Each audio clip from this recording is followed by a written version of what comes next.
Right, so we are back and we are live and we are streaming from the Mattingly Solutions page.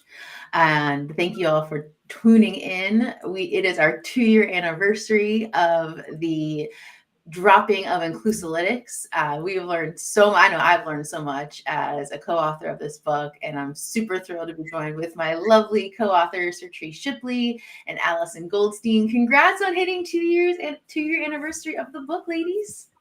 Congratulations. We did it. And so I was thinking while we waited for people to trickle into the live stream to ask for Q&A, we can talk a little bit about the process. And not just 2 years ago, but 2 years and 10 months ago. I love telling the story how we went from Post-its to published in a 10-month time span, just because, you know, we really wanted to get this book out to market as quickly as possible, because we really knew at that time, you know, 2020, 2021, there were so many DEI functions, teams, leaders just getting started on their journey, and to use what we were trying to provide in the book just to get it out to market was a really big push for us. And I remember Allison sitting up in your apartment building in New York with Post-its all over the place. Can you chat a little bit about what that experience was like for you? And then Sertrice, you had just joined Mattingly at that time, and now you have a whole new company, and there's so much has changed on your end. And so I just wanted to hear, you know, looking back that 2 years and 10 months ago, reflections from you both from that time span. It's wild to think it was already 2 years ago. Well, 2 years and 10 months, so almost 3 years ago. And I remember you coming with the idea for the book and explaining kind of what you needed help with and what you did and didn't have time for, and just like making the plan to make the trip to come and do this in person. I am so grateful that we were able to do the initial brainstorming in person, because like, you're an excellent speaker and have a lot of energy and are really good in person. And it's really enjoyable to be around you for that. But B, I just think there's something about like doing these things tangibly. Like, we could do them on Post-its and we could physically move the Post-its. And there's so many tech tools now that they're very helpful and they'll stand in for that. But I think like being able to do that side by side with like big chunks of time, because we didn't have to deal with like Zoom fatigue and everything. I'm just really grateful we had the opportunity to do that. I think it really made things go quicker than they might otherwise have gone. So yeah, there was just, I don't know, there was so much energy coming out of that. And we had a really good lock on like the main ideas that needed to be conveyed in this book, and like the correct order, and like where we were going to go from there. So I just remember being really excited to get things going and start getting like an influx of information that you were going to start dropping from all of your amazing interviews. And yeah, Sertrice, you were a huge part of the interviewing. So I don't know if you want to talk about that or. Oh my gosh, so many interviews. Those interviews kept me busy. And like you said, V, that was early on in my Mattingly days. It's so funny because whenever I tell my Mattingly story, that's one of the lines I say, right? Is I came to you, I was talking to you about maybe wanting to do DEI, and you asked if I had ever thought about owning a business. And I was like, no. And literally her next thing was, have you ever thought about writing a book? And I was like, no.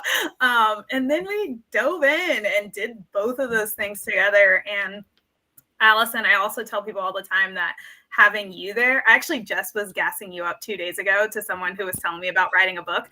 And they were talking about the timing. I was like, get you someone to help.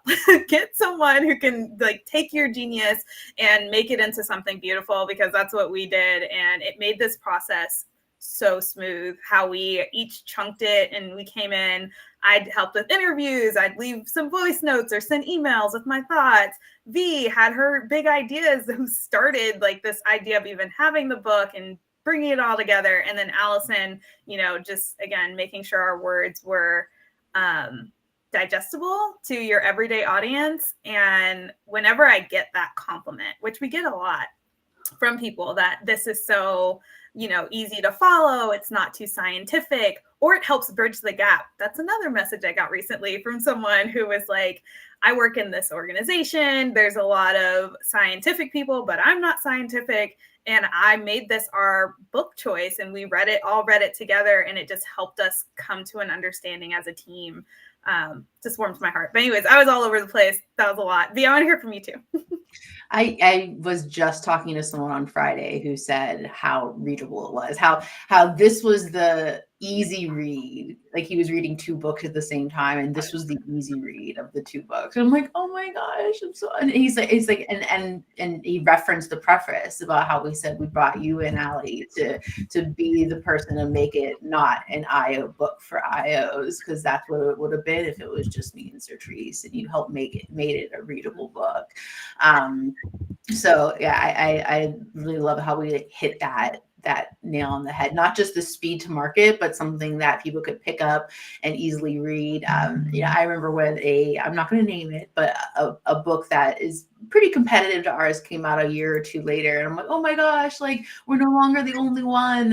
And when I started reading it, I'm like, oh my gosh, this is so technical. Like I was eating it up because I really liked it, because I come from that type of technical background. But I'm like, okay, but this is not the easy read that, we wanted it to be for our readers out there, because this work is hard. And if we can't even set them up for success for getting through the book, how are we ever going to expect them to use it in their everyday work? And so I love that we not only got it out to market as quickly as we did, but also made it, so people could, it's approachable, it's relatable. And I think that was really important. And so the actual writing process, so we wrote this sucker during COVID too. I was thinking about that as well. Like, yeah, it was one thing, like the logistics of getting out there, but then we had like the COVID logistics on top of that. And so being able to navigate that, being able to build a book team, because I remember, when we made the decision to self-publish, and I love shocking people whenever I tell them that it's a self-published book. They're always so surprised because it doesn't look self-published at all. And then to get it out. So 2 years ago today, we got it out to market, and then we just didn't know how it was going to go, how it was going to hit. So like, how has it been going? And I know Sertrice, like you were able to pull some stats, some up-to-date stats, what are the current numbers? How's it looking? Yeah. I don't think any of us anticipated the reception of the book. It's something that a lot of consulting firms will do. People will write a book and they have it. And that was part of our original thought, right? We just wanted something consumable for people to have in their hands. And if they couldn't hire consultants like us to come in and help with this work, they could at least buy this $20 book and have that resource. And so just hoping it would be a little helpful. And I remember when we first launched and we started to look at those numbers, and even the first few months, do you remember what the number is? Is it like 250? 250 lifetime. Yep. And most self-published books on average in their lifetime, they sell 250 copies, and we beat that within months. As of now, which fun fact, so as a reminder, we came out with the book 2 years ago. A year ago, we released the audiobook version, and then there's also an ebook version, right? So there's all these different formats, but across all of those, and just from Amazon alone, we have sold over 3,000 copies in the past 2 years. So it's huge. And that was another fun realization. I wanted to call out Amazon because that's the numbers we can track because we self-publish through Amazon. But do you also remember when we started to see it pop up in other places where like you can order it technically through like Barnes and Noble and all these other websites? And we're like, it's there, it's real. People have asked us if like, hey, we're going to put this in our library. Can you donate a copy? Or they bought copies for their libraries. And it's been incredible. And that's just the book alone. So, and then something else I remember getting pushback when I said we're going to self-publish, was, well, no one's going to use it in an academic setting, and no one's going to use it on a syllabi. And by all means, like Inclusalytics is not meant to be a primary textbook. Like we're very specific. Even in the subtitle, it's about diversity, equity, inclusion leaders using data to drive their work. Like it's for that population, very much written for that population. But as a supplemental text to see what it looks like to put the science of DEI into practice, I feel like it could have been a nice supplemental addition for any sort of DEI focused classroom, or even like a people analytics sort of like classroom. And we have an instructor guide that is, to help professors use it in their coursework, and it's been downloaded over 100 times. I'm so excited to like get my hands on those data and see who these instructors are and see what those institutions are. But to have instructors reach out and ask for us to speak in classes, to hear about students using, being assigned in their classes and how it's one of their favorite books that they're reading in their courses. I'm just so honored that they're using it as this resource to help them in their educational journey. I have my PhD. I am an ex-academic, and so like I'm always going to have that part of me. And so I just love that. We showed them, we proved them wrong. We showed them all. You don't have to go through the typical publication process to still add value in these academic settings as well. I think that speaks to how professionally it was put together, though. I mean, one thing about self-publishing is you can kind of do anything you want. And so you could totally like pull a Getty image and slap it on the cover. And like, there's many ways to do it. And I think you really put the time and energy and resources into creating something that, like you said, like looks traditionally published and feels traditionally published, and the content is super useful across the board and digestible to even to students. So I think that actually speaks to the readability of the book as well, because if the students aren't even in the field doing the thing, then for them to actually like get use out of the book really speaks to your ability to bridge the science and practicality of it. And speaking of the process, Allie, you've been able to replicate that a few times since as well with other clients, haven't you? Yeah, you were one of my earliest clients in terms of guiding through the publication process to self-publish, but also have a book you could really be proud of. And yeah, I've been able to do that with like totally other fields of people, but same premise. They have something they want to teach people that might be kind of hard to consume. If an academic were to sit down and write it. Not all academics are academic writers, but many are, because that's how you're all trained to write for journal publication and to talk to each other. So yeah, and then sort of guiding people to pick a stellar designer. Shout out to Ian White. I've referred him many times. I was introduced to him on this project, and he does an outstanding job. And just kind of getting people across the finish line, and in a way that they don't feel like they did themselves or their book a disservice by not really going through the much longer process of trying to get a traditional publisher to produce their book. Yeah.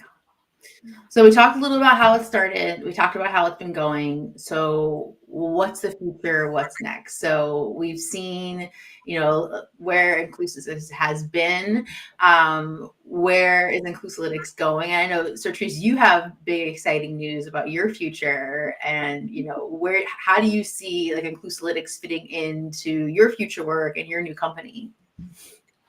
Yeah. So if anyone doesn't know, literally a week ago, we announced that we were going to branch off and have a new venture. It's called Plan to Action, and I am the CEO and owner of that, and still partnering, obviously, with Victoria and Mattingly Solutions. I shared my post, and like, dynamic duo is still around. People don't get nervous about that. But, in Plan to Action, we're still going to be really focused on helping those early stage companies in taking that data-driven, intentional approach to their DEI efforts. So collecting data, figuring out your starting point, what's your why, using that data to then make a plan, strategize, and then help you action that plan. I like to think of myself kind of like your fractional DEI manager, your DEI leader, who's there just along the way to guide you and support you and make your team bigger, because this is a lot of work. And sometimes I think clients think it can be as simple as, give me this, give me this plan, give me this product, and we'll just go take it away. But there's so many pieces that you can overlook, So anyways, excited to keep doing that work where we're supporting clients. And if you couldn't tell by how I even just described it, Inclusalytics is at the core of everything we do, right? It's that data-driven, making sure we're intentional. So I'm really excited to keep leaning on the book, using it as a resource with our clients, but specifically with the book moving forward in the future, two thoughts that I've had is one, I mean, as any person who produces anything, we've had conversations here and there of, will there ever be a version 2 where we do a little revamp and talk about how things have changed? And so that's something that may come in the future, we'll see. And then also something that, and Allison, I know V and I have talked about this, but I'm curious if you've ever heard people ask, but people will ask us for translated versions of the book. Is it available in different languages? So you never know. Maybe if we get enough interest in that, we'll also get translated copies of the book to be available in the future. So anyways, that's a little bit about plan to action, and then also a little bit about some of my thoughts on the book itself. But what about you, V? I'll wrap it up. I want to hear a little bit from Allie, but I'll close this out. But I loved all that, Sertrice. Well, congratulations on Plan to Action. I didn't actually know the name of the firm, so that's great. It speaks really to what you're all about and what you're doing. Gosh, I'm not very creative. No. I mean, straightforward is straightforward. People will, if people know what's on the box, then they won't be surprised when they talk to you. Yeah, for the book, I mean, V2. What's so funny? I shouldn't say V. That'll be confusing. Version 2. I think, gosh, when we finished the first version, there was still like a list of things that it wasn't even just time. Like part of it was time. We didn't have time to like go into some of the additional topics that we just thought like weren't appropriate for the very first iteration of the book. But then also like some things were still kind of on the horizon. Like they're still developing. They were still sort of, you didn't want to comment on them too early. So I think it'd be very appropriate to have a new version of the book, if and when y'all want to do that. I'm sure you've had so many other conversations in the meantime too. So depending on like if those are available or recorded or if people want to contribute, it'd be really interesting to get even more kind of takes on what's going on in the DEI space for people that are really doing the work, which was such a key feature of the first edition.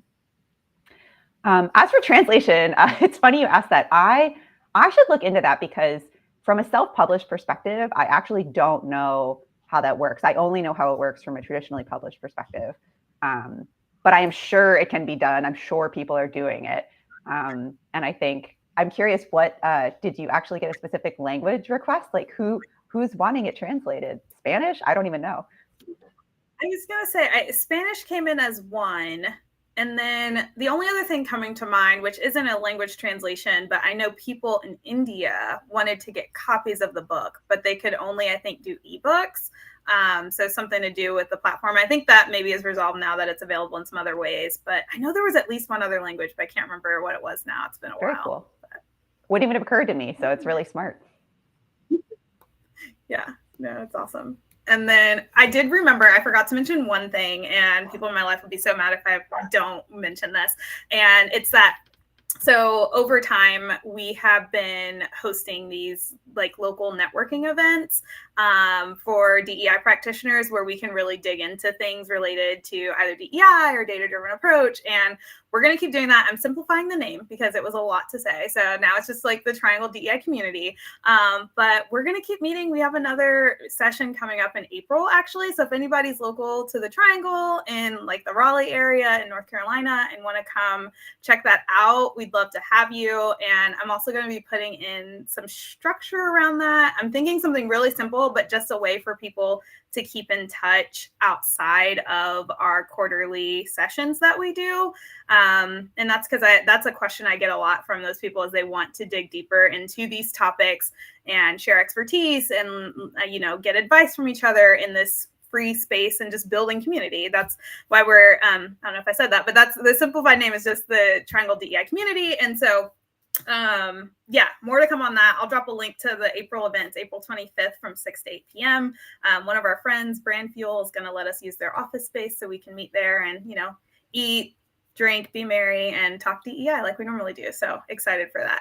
I saw your post, and it made me think. I was like, oh yeah, all the different groups to connect, because I think that's one thing. And I'll say this one last thing and then pass over to you. But I feel like one thing I've seen outside of people being able to use this book as a resource internally and for their practices is that this book has built community. whether it's when we go to events and we see people, we're seeing it in courses, we're seeing it at other membership events like PSYOP, things like that. People know this book, and when they reference this book and talk to each other, they have a shared language and they can share their experiences and get advice from each other. So that's been a really exciting thing, I think, tied to this as well, that we've gotten to lean into and enjoy. Okay, so I'm going to end with a quick story and then the call to action. So, and you totally set me up, so thank you. So the quick story, I was in Savannah for a conference a few months ago, and I'm waiting in line for the ferry because it was a cute little ferry that took us between the convention center and downtown because it was like across the river. And so I'm waiting in line for the ferry, and someone taps you on my shoulder, and he goes, "I love your book." And I'm like, "Oh, well, thank you." You know, and so he sits down next to me on the ferry, and it's a super short ferry. You literally go across the river, and he sits down next to me on the ferry, and he pulls out his phone. He's showing me his DEI strategic slide deck, and the way that they define the terms, the diversity, equity, inclusion, belonging, very, very similar to how we define the terms in the book, which is so cool because this is how they're operationalizing these terms, how they're talking about them across the organization. It's really important. If you've read the book, you know how you define these terms is very critical to how you bring them to life, bring them to action. And he's going on and on. And finally, I pause. I'm like, "Okay, where do you work? Like, what company do you represent?" Krispy Kreme donuts. So there's 20,000 people across the world who are talking about DEI the way that we talk about it in the book. Like, how cool is that? Like, having that impact. So that's the quick story. And going back to the community piece that you shared, Sertrice, we want to build not only community locally, and I stole Sertrice's idea up here in Pittsburgh, and we don't have our next one planned, but I will be doing another DEI leader event here in Pittsburgh sometime in 2024. I just don't know when. But in the meantime, in honor of our 2-year anniversary of Inclusalytics, we're opening up a LinkedIn group called the Inclusalytics Practitioner Network. So anyone who has read the book or is interested in the book or just passionate about data-driven DEI, please join this group. We're going to be sharing Inclusalytic minutes. So our very first one is from Christopher, the head of belonging at Krispy Kreme Donuts. That's where that story kind of ties in. I want to be recording more of these Inclusalytic minutes. I'm thinking about doing a chapter a week where we can, do a deep dive into the book. But I want people to post questions and share examples and really start building this online community where we can be learning from each other to really bring the concepts of the book to life and keep these conversations going, because that's one of our calls to action in the book is we really need to be building community and learning from one another. And so yes, please join the group. It's free. It always will be free.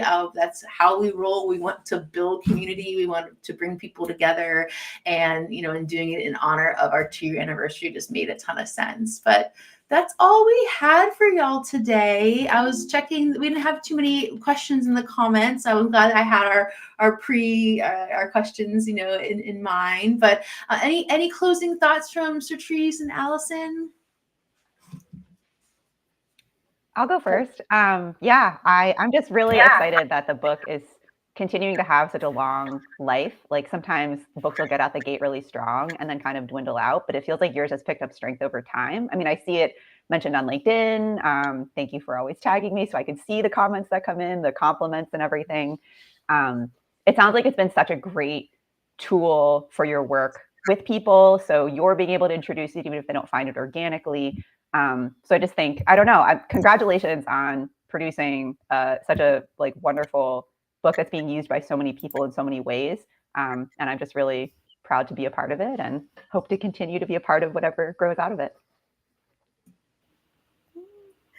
I'll add that I just want to say thank you. Again, I never pictured writing a book at this stage in my career, and even if I did, that it'd be received in this way. So thank you to both of you, V and Allison, for letting me be on this journey and get to this point. It was amazing. And then thank you to everyone who has supported us and the book and has, shared it with others, brought it into your teams, done book clubs.